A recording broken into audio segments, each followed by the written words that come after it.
Olá, meus amigos, sejam muito bem-vindos ao canal Língua Pátria. No vídeo de hoje a gente vai dar prosseguimento à nossa série de vídeos sobre as biografias do Brasil. São vídeos em que eu apresento para vocês diferentes teorias do Brasil com base no pensamento de autores expoentes da nossa intelectualidade nacional. O autor cujo pensamento vai ser contemplado neste vídeo é o grande Alceu Amoroso Lima. Ele é fluminense, nascido na cidade de Petrópolis, aqui na região serrana do Rio de Janeiro, e filho de uma família muito rica, de um grande industrial da República Velha. O Alceu Amoroso Lima ele teve a oportunidade de usufruir da melhor educação que poderia ser dada a ele naquele período e também de conviver ali com um círculo intelectual absolutamente privilegiado, convivendo com pessoas como Alberto Nepomuceno, Machado de Assis, Silvio Romero, Rui Barbosa, dentre tantos outros. Alceu Amoroso Lima foi um dos grandes expoentes do chamado tradicionalismo brasileiro, uma tentativa de se construir uma visão política e cultural de natureza conservadora, tradicionalista, mas que se deslocasse da visão liberal que era predominante no período da República Velha. Alceu Amoroso Lima teve trocas intelectuais absolutamente profícuas com outro grande tradicionalista, o Jackson de Figueiredo, a quem eu já dediquei um vídeo aqui também no canal. Alceu Amoroso Lima tem uma obra vastíssima, em que ele transita sobre vários assuntos, crítica literária, ensaios regionais, história da literatura brasileira, história cultural, estudos sobre a formação da intelectualidade brasileira, e é justamente nesse banquete de cultura que o Alceu Amoroso Lima oferece para a gente que a gente vai buscar a visão de Brasil que ele apresenta. Porém, antes da gente tratar mais detidamente sobre essa visão de Brasil, queria pedir para vocês já sabem, curtam o vídeo, se inscrevam aqui no canal, compartilhem esse conteúdo com os seus amigos e vamos falar sobre a teoria de Brasil do grande Alceu Amoroso Lima.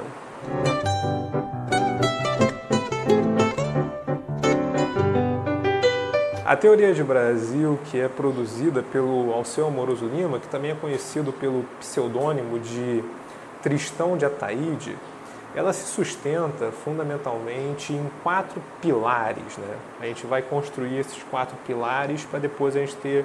um quadro geral do que é a visão de Brasil do Alceu Amoroso Lima.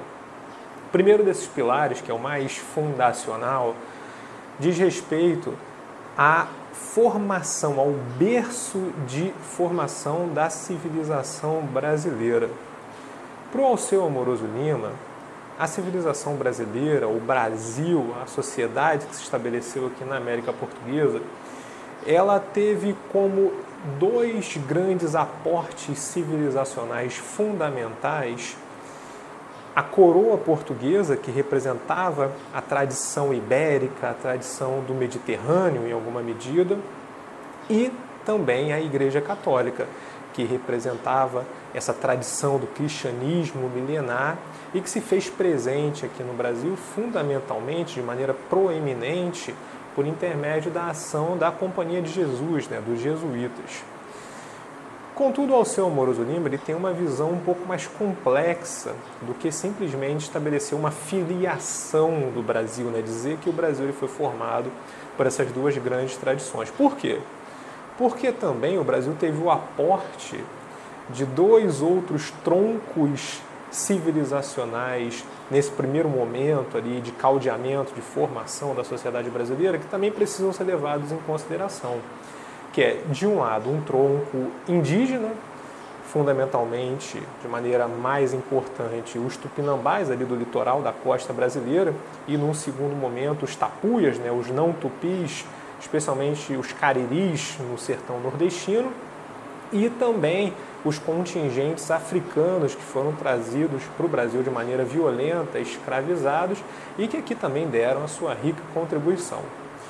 Ora, o Alceu Amoroso Lima ele vai perceber o seguinte: por um lado, essas 2 grandes tradições advindas da Europa, tanto a coroa portuguesa, a tradição ibérica, como a tradição católica, a cruz cristã, elas representavam, naquele momento, ali meados do século XVI, talvez as duas manifestações mais altaneiras do pensamento europeu, do pensamento ocidental, que melhor absorviam aquilo que havia de mais altivo na cultura, na intelectualidade, no pensamento ocidental naquele momento, que era o pensamento renascentista, que tinha suas grandes manifestações culturais, literárias, nessa amálgama entre classicismo e literatura barroca, que começava a fermentar ali no período de transição do século XVI para o século XVII. Ora, essas duas tradições absolutamente altivas, ricas, vieram para o Brasil e aqui elas se imiscuíram, elas se misturaram com dois troncos civilizacionais que estavam em uma condição de evolução antropológica cultural muito inferior. No caso dos indígenas,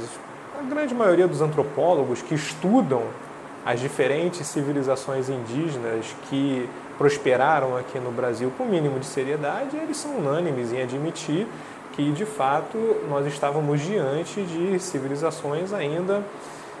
que eram marcadas pelo atraso, tanto do ponto de vista produtivo, econômico, cultural, religioso. E os diferentes troncos civilizacionais humanos que vieram da África para o Brasil, apesar de alguns deles estarem em um estágio evolutivo do ponto de vista cultural muito mais elevado que os indígenas, por exemplo, aqueles troncos civilizacionais que tiveram contato com o Império Muçulmano, com o Império Árabe, mas devido ao fato de eles terem sido trazidos aqui para o Brasil de uma forma absolutamente violenta, impedindo que essa cultura, que esses traços civilizacionais prosperassem aqui no país, também fez com que essa civilização que foi trazida da África para cá para o Brasil, ela também viesse de uma maneira muito fragmentária, que ela fosse destruída nesse processo absolutamente odioso e violento de transporte cativo dos escravos para cá para o Brasil. Então você teve fundamentalmente um choque, uma colisão entre essas duas tradições altaneiras e essas duas tradições civilizatórias que estavam num nível muito inferior, muito mais primário de desenvolvimento civilizacional. Contudo, e o Alceu Amoroso Lima observa isso muito bem, aconteceu um grande caldeamento, uma grande mistura ali, uma grande síntese entre essas duas correntes civilizacionais, se é que a gente pode chamar dessa forma. E foi fundamentalmente a necessidade e também a contingência, em alguma medida, porque de um lado seria muito melhor para os portugueses que de fato acontecesse essa mistura, porque facilitaria ali o processo de colonização. Mas o que a gente observa em outros processos de colonização é que, na grande maioria, esmagadora maioria das colonizações aqui na América, no Novo Mundo, o que se observou foi a constituição de uma espécie de uma elite dominante que ficava numa redoma, numa torre de marfim, e os demais grupos, franjas culturais que ficavam ali, em alguma medida, dispersos e sem uma integração efetiva com essa elite dominante. Então, aqui no Brasil, essa necessidade barra contingência também, em alguma medida, dessa mistura, dessa síntese, dessa sincretização, ela acabou moldando a personalidade e o espírito do brasileiro que iria emergir nessa sociedade. E aí o Alceu Amoroso Lima ele prossegue para poder apresentar as três características sociais de personalidade que são os traços mais marcantes dessa tensão, dessa colisão e dessa mistura entre esses dois grandes vetores civilizacionais, um advindo da Europa e o outro advindo dos troncos ameríndios e africanos. O primeiro desses traços, e que talvez seja o mais importante, é aquilo que o Alceu Amoroso Lima vai chamar da predominância de uma personalidade de caráter barroco no habitante da América portuguesa, ou aquilo que o Gilberto Freire também chama em Casa Grande e Senzala de barroquismo. O barroco aqui ele vai significar essa capacidade que a estética barroca tem e que também a mentalidade que está por trás da estética barroca tem de harmonizar elementos contrastantes, essa capacidade de unir de estabelecer unidades complexas em torno de elementos heterogêneos, que talvez seja um dos traços psicológicos mais característicos do povo brasileiro. E é a partir dessa clave barroca, dessa visão dialética de mundo, que algumas das características importantes do povo brasileiro elas vão acabar em alguma medida se caldeando, se misturando e formando aquilo que a gente entende hoje em dia como a cultura predominante, o espírito do brasileiro. Então, um elemento que a gente poderia destacar, que o Alceu Amoroso Lima ele vai falar de vários, mas um elemento que a gente poderia destacar é essa tensão que existe no Brasil e no brasileiro entre o elemento telúrico da terra, do sertão, do interior e o elemento marítimo.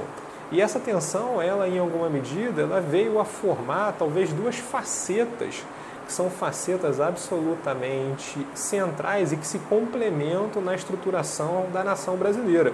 De um lado, a gente tem uma faceta litorânea no Brasil, né, que vai se estender ali por toda essa região, que vai ter um contato mais próximo com o litoral, um contato mais próximo com o Atlântico, e a gente tem uma faceta mais sertaneja, por assim dizer, da brasilidade do Brasil,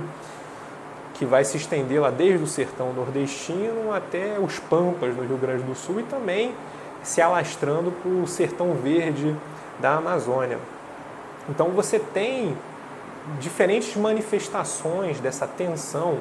porque você também, dentro do interior do Brasil, você vai ter uma civilização que é uma civilização fluvial, uma civilização ribeirinha, uma civilização que vai sendo construída em torno dos rios, porque as grandes cidades brasileiras, mesmo as do interior, elas são construídas em torno dos rios. Então você tem essa tensão, que é uma tensão que, antes de gerar uma ruptura, gerar um abismo, gerar uma diferença que é absolutamente irreconciliável, ela vai gerar o contrário, ela vai gerar uma unidade que é uma unidade barroca. E o Alceu Amoroso Lima vai listar várias outras tensões que são produtos justamente dessa personalidade dialética, essa personalidade barroca capaz de unificar elementos heterogêneos, que é um dos grandes traços da sociedade brasileira. Outro traço importante da sociedade brasileira, dessa sociedade que foi formada pela colonização portuguesa, né, nesse choque de troncos civilizacionais, é o elemento do conservadorismo. Esse conservadorismo ele vai ser produto, de um lado, do esforço da Igreja Católica ali na institucionalidade dos jesuítas de se contrapor à revolução que se intentava fazer no seio da fé católica com a reforma protestante. Então, ali nos marcos do Concílio de Trento, se havia uma clareza, né, uma visão muito clara em torno da necessidade de sustentar, de garantir a manutenção dos princípios fundamentais da fé católica, da sua doutrina e do seu cânone. Então foi esse pensamento que guiou a ação política, a ação catequética de grandes nomes da Igreja Católica aqui no Brasil, como o Anchieta, como Nóbrega, como o grande Padre Antônio Vieira. Então, esse conservadorismo ele foi produto desse aporte da Igreja Católica e também do interesse político da coroa portuguesa de, naturalmente, não fomentar nenhum tipo de movimento reformista, revolucionário aqui no Brasil.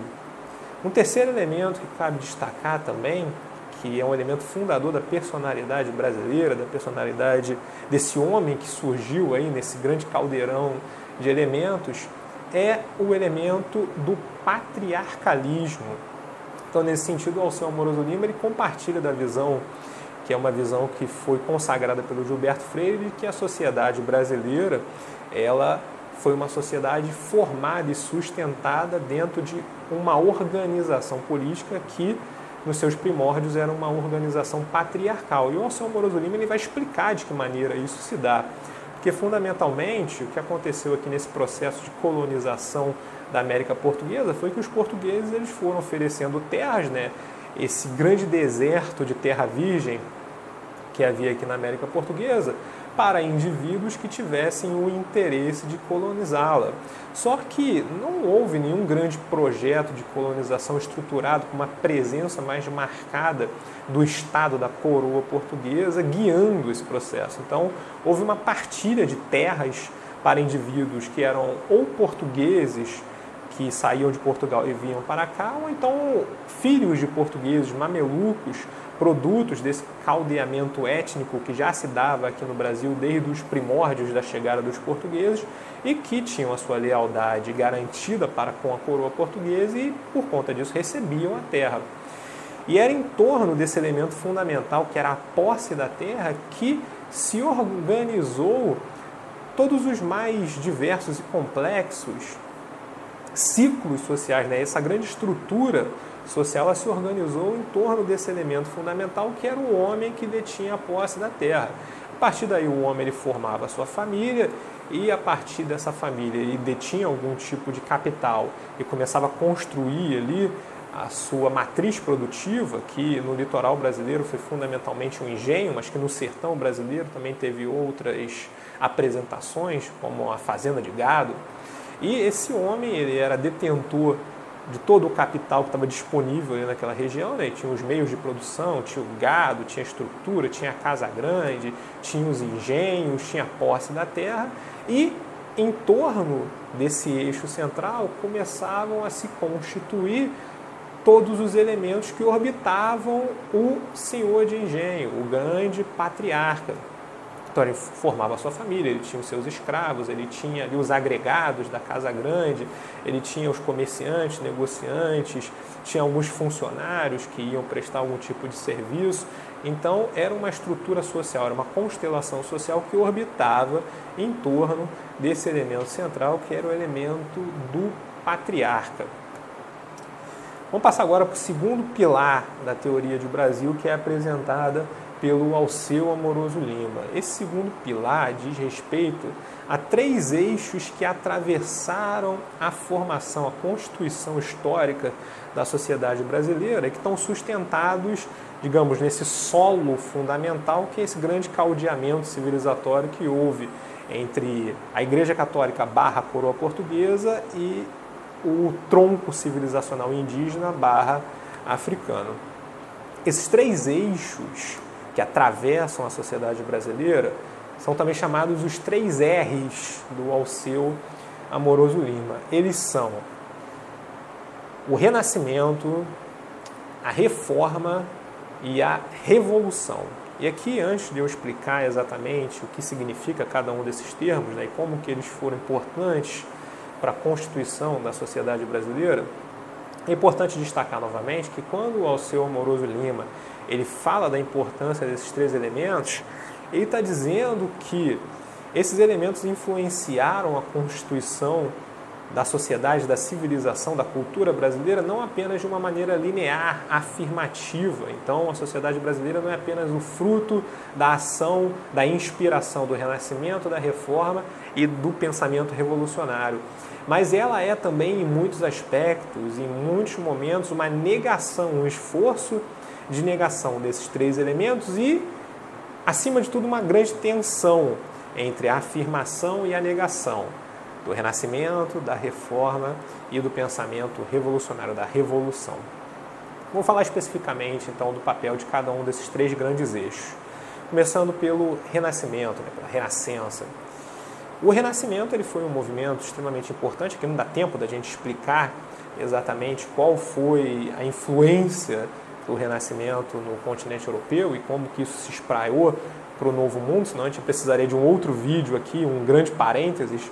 Mas o que a gente pode dizer fundamentalmente é que a influência do Renascimento do ponto de vista estético, cultural, literário, ela foi absolutamente fundamental para a constituição da literatura brasileira durante o período pré-independência. E aqui a gente precisa afirmar novamente o seguinte, que para o Alceu Amoroso Lima, a literatura, as diferentes correntes literárias, a visão estética que está plasmada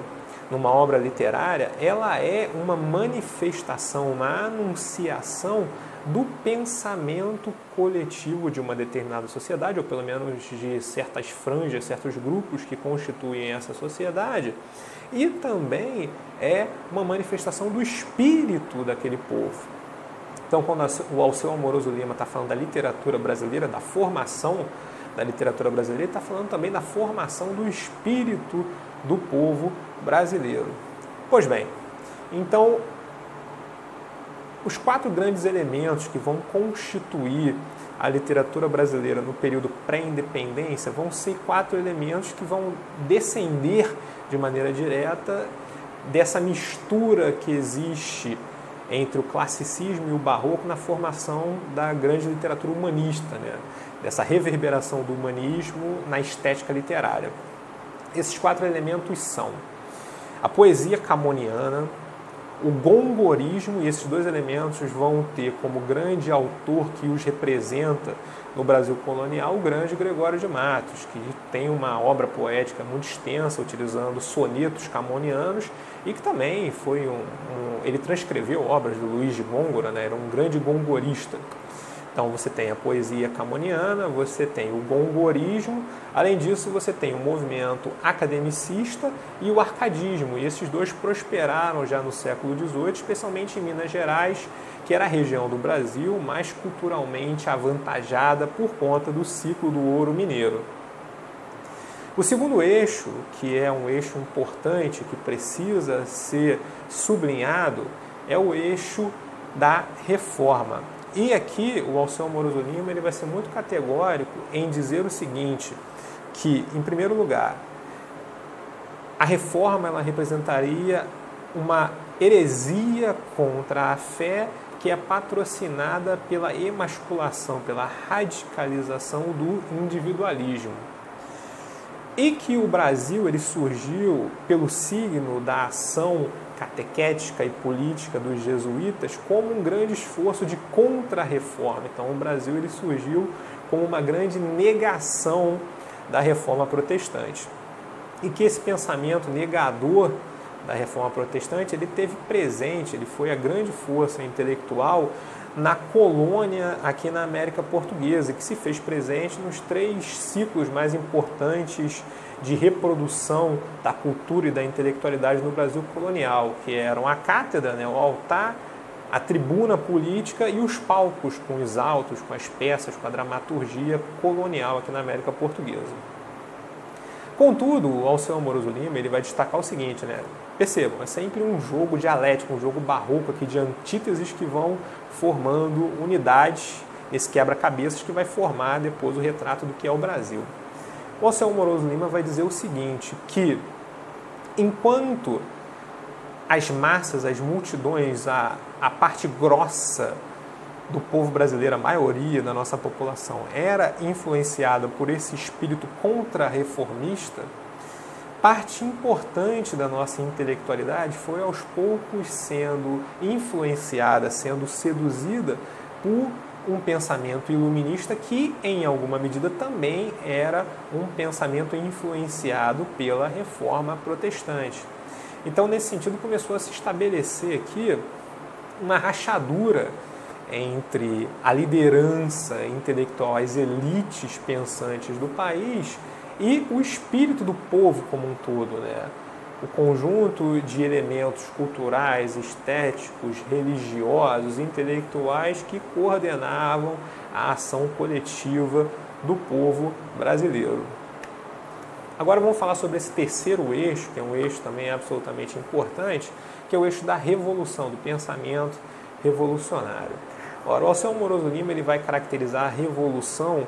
como uma busca intransigente, radicalizada pela liberdade. Então, é a busca, a procura do indivíduo pela sua liberdade, né? Pela sua libertação de qualquer tipo de impedimento que esse indivíduo vai ter de exercer a sua ação conforme mais lhe aprouver. O Alceu Amoroso Lima ele vai dizer que as 4 grandes correntes literárias do Brasil independente ou no processo de construir a sua independência, são 4 manifestações desse pensamento revolucionário, dessa busca intransigente pela liberdade. A primeira corrente literária mais autônoma do Brasil é o arcadismo. E o Alceu Moroso Lima vai dizer que o arcadismo é uma busca intransigente pela liberdade de pensamento, pelo livre pensar, um esforço de romper com as amarras coloniais e religiosas que em alguma medida restringiam o pensamento brasileiro, que naquele momento se queria mais iluminista.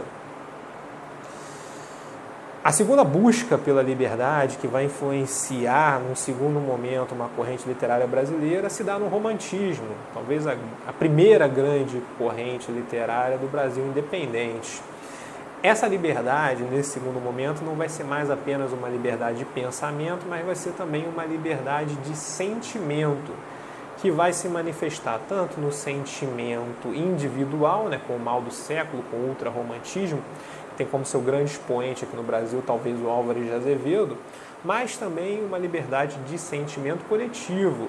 que vai se manifestar nesse nacionalismo característico do Brasil no século XIX, que era uma mistura de regionalismo com indigenismo.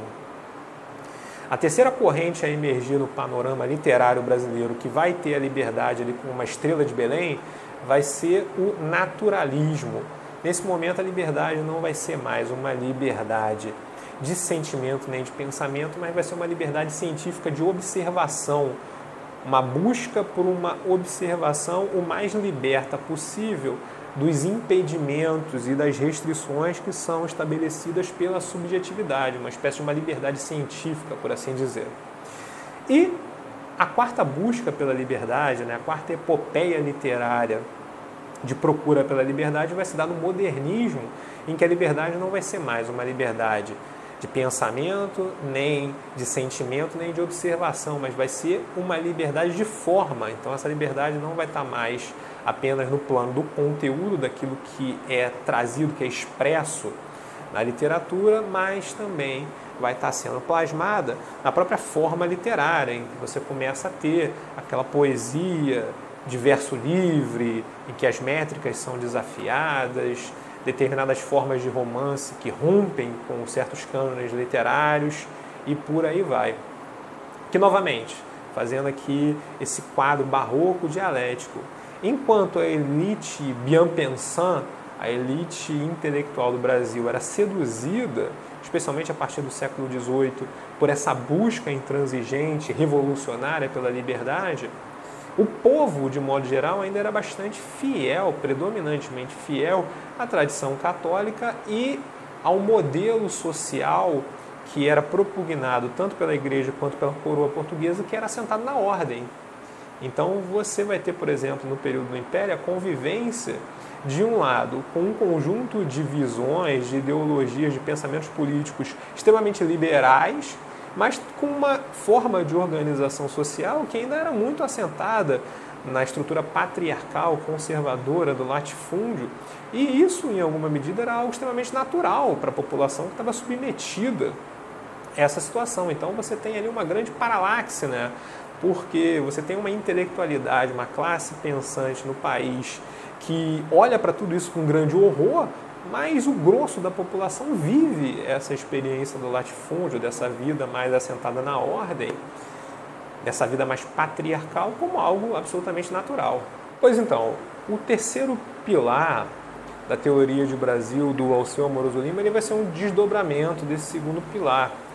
porque o Alceu Moroso Lima ele vai entender que no processo de formação de um Brasil independente, apartado da metrópole portuguesa, houve um processo de ruptura com esses dois eixos de tradição formadores do Brasil, que são, como eu já expliquei, a coroa portuguesa, que remete a essa tradição ibérica, e também a cruz católica, a Companhia de Jesus, que remete à tradição cristã. E com essa ruptura brusca, com essa fratura, houve um processo de desnorteamento do Brasil a partir do momento em que a sua independência foi conquistada politicamente. Porque o Brasil ao mesmo tempo em que ele conseguiu a sua autonomia política, ele perdeu muito do seu espírito, perdeu muito da sua identidade, que era assentada justamente nesses elementos fundadores e na sua inter-relação com esses outros troncos civilizacionais que eu também já destaquei aqui, predominantemente os indígenas e os africanos. E o Alceu Moroso Lima, dentre outras coisas, ele vai perceber que aquele indigenismo muito artificial que foi construído na literatura romântica do século XIX, ele era uma tentativa esquizofrênica de se buscar uma identidade, de se construir ex nihilo, uma identidade que tomasse como eixo fundamental o elemento indígena, o elemento ameríndio, colocando numa posição secundária e escanteando esse binômio coroa portuguesa, igreja católica. Então foi justamente por conta disso que esse indigenismo que foi construído no Brasil no século XIX e também começou a ser construído no século XVIII, ele sempre pareceu para a crítica literária brasileira, e com muita razão, um indigenismo muito artificial. Não porque os elementos indígenas não tivessem tido algum tipo de interferência, de influência positiva, formadora na sociedade e na literatura brasileira, mas porque eles foram alçados a uma posição de liderança, uma posição de proa que eles efetivamente não tinham. Essa posição ela era desempenhada pelo elemento lusitano e pelo elemento católico. Então é como se você tirasse da noite para o dia ali o coração de uma determinada civilização e você pegasse um órgão ali secundário, sei lá, o pâncreas, e você colocasse para desempenhar uma função vital desempenhada pelo cérebro e pelo coração. Assim, é um exemplo ruim, mas eu acho que explica bem um pouco do que se tentou fazer com o indigenismo no Brasil. E o Alceu Moroso Lima, ele também observa de forma muito inteligente o seguinte, que ao mesmo tempo em que a elite bien-pensant brasileira buscava, em alguma medida, alçar a figura do indígena, do ameríndio, a essa posição de centralidade biônica, artificial, ela também cada vez mais se tornava vassala, submissa aos ventos culturais, estéticos que advinham da Europa não lusitana, de forma predominante da França, especialmente do ponto de vista cultural, estético, literário, artístico, e da Inglaterra, mais especificamente no que diz respeito à organização política. Então, num esforço de se libertar, entre aspas, da tradição católico-lusitana, a elite intelectual e política do Brasil, naquele momento de transição da independência, ela se colocou como uma vassala em terras americanas do pensamento que advinha dessa tradição franco-anglo-saxã. Então, tanto essa vassalagem cultural e intelectual franco-anglo-saxã, quanto esse indigenismo biônico, eles eram movimentos ali dentro de uma certa tesoura que buscava apartar, buscava cortar esse cordão umbilical que ligava o Brasil com a sua tradição, que ainda liga com a tradição católica e com a tradição portuguesa. Agora a gente vai falar do quarto elemento, do quarto pilar que vai constituir esse retrato de Brasil, que é desenhado pelo Alceu Moroso Lima. E esse quarto pilar ele vai nos trazer para o ano de 1922, que é o ano em que o Alceu Moroso Lima ele vai entender que ocorrem no Brasil concomitantemente três grandes revoluções. Uma revolução de ordem política, uma revolução de ordem literária, estética, cultural e uma revolução que para ele é a mais importante, que é uma revolução de natureza espiritual, tanto no sentido teológico quanto no sentido da visão do povo brasileiro. Vamos falar primeiro sobre a revolução política. O Alceu Moroso Lima vai entender que a queda, de fato, da República Velha ela vai começar a acontecer em 1922, especialmente no marco do movimento dos 18 do Forte de Copacabana, lá que tem na sua liderança a figura do Siqueira Campos. Então, o Alceu Amoroso Lima vai entender que esse movimento ele é o anunciador e ele que vai estabelecer as condições para a queda da República Velha, estabelecendo ali, pavimentando o caminho para o tenentismo que vai desaguar em 30 na Revolução que foi capitaneada pelo Getúlio Vargas. A segunda revolução que é observada pelo Amoroso Lima em 1922 é uma revolução literária que tem ali como grande expressão dessa revolução um movimento modernista, que vai ter na Semana de Arte Moderna de 1922 em São Paulo, talvez a sua expressão mais altiva e que vai ter, assim como os 18 do Forte de Copacabana, uma infinidade de desdobramentos, os tantos manifestos estéticos, artísticos que foram compostos ao longo da década de 20 e que vão desaguar em um salto qualitativo do ponto de vista cultural que vai acontecer especialmente na década de 30, que é uma coisa absolutamente fascinante. E olha que a gente tem que levar em consideração que o cenário cultural brasileiro no período anterior a 20 já era um cenário bastante interessante. Você tinha figuras ali como Olavo Bilac, como Machado de Assis, Lima Barreto. Então não são figuras menores, não são figuras insignificantes. Mas enquanto uma escola, enquanto um movimento, aquilo que vai acontecer a partir de 22 é um episódio, uma página absolutamente brilhante na nossa história intelectual. E que muitas vezes acaba ficando restringido, mais restrito, a vertente, a escola de arte moderna de São Paulo, que obviamente tem ali pensadores extremamente importantes que têm que ser estudados, mas você acaba dando um enfoque ali mais ao caráter disruptivo dessa escola, né? O esforço de romper com as estruturas estéticas, com a forma, de se degladiar com o parnasianismo, que tinha aquela forma muito canônica, e você acaba esquecendo as outras franjas desse movimento que foram se capilarizando. E a terceira revolução, que é anunciada pelo Amoroso Lima em 22, que para ele e para mim também é a mais importante, é a revolução espiritual, que se dá na ascensão do movimento tradicionalista e que vai ter como a sua característica mais importante a reconciliação da intelectualidade brasileira com a fé católica e, concomitantemente, com a tradição lusitana, uma coisa que vai aparecer de uma maneira muito mais clara quando a gente tiver o governo do Getúlio Vargas, especialmente no Estado Novo, em que toda a tradição, toda a herança portuguesa ela vai começar a ser revalorizada, ressignificada, especialmente com a política de nacionalização, mas isso aí é uma outra conversa, isso é uma outra história. E o Alceu Amoroso Lima ele vai atribuir a três figuras fundamentais esse processo de revitalização, esse novo suspiro intelectual e espiritual que acontece no Brasil com esse reencontro da fé católica com a intelectualidade brasileira. Primeiro a figura do Dom Vital, depois a figura do Cardeal Arcoverde e, numa posição de proa, a figura do padre Leonel Franca, que, como eu já comentei lá no início desse vídeo, em 1922 ele vai produzir uma obra que teve um impacto gigantesco na vida intelectual brasileira, que é a obra A Igreja, a Reforma e a Civilização. E aqui eu peço desculpa se eu estiver falando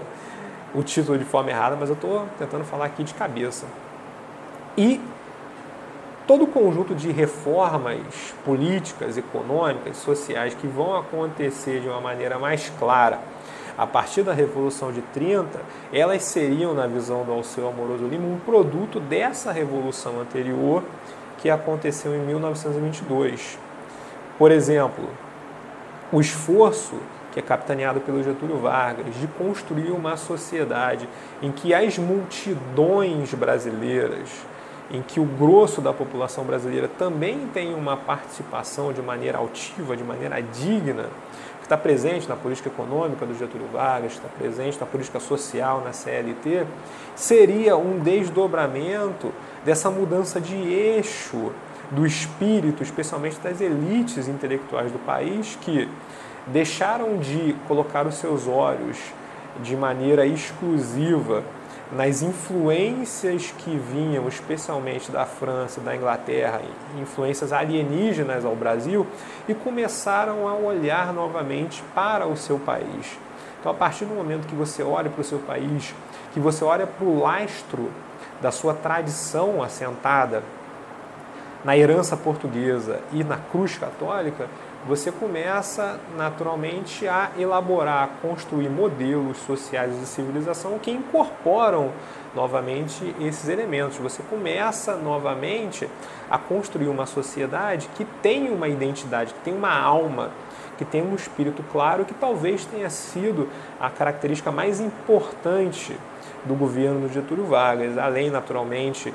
das reformas sociais, econômicas, políticas que foram propostas pelo Vargas.